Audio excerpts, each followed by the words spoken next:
ஓ ஓ கேளு அக்கா கிட்ட, அக்கா தருவா.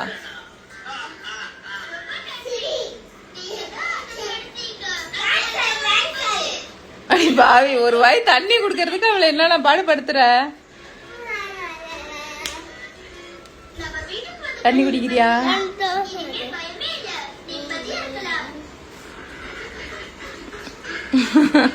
போய் அந்த பக்கம்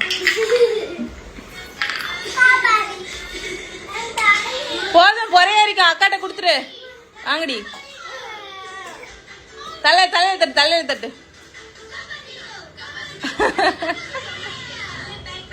அக்காட்ட குடுத்துரு தண்ணிய. அக்காட்ட கூட, அக்கா முடி வச்சிருவா. உனக்கு என்னடி பிரச்சனை? நீ மதிக்கவே மாட்ற, உனக்கு எதுக்கு தண்ணி தரணும்?